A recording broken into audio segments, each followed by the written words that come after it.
Ես հայ առաքելական եկեղեցուն եւ Մայրաթորին չեմ կարող եւ պատերազմ չեմ հայտարարել։ Պատերազմ հայտարարել են այն մարդիկ, ովքեր խախտում են հայ առաքելական եկեղեցու կանոնակարգը, խախտում են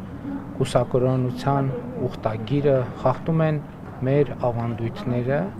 եւ իմ խնդիրը որպես հայ առաքելական եկեղեցու հավատավոր հոտի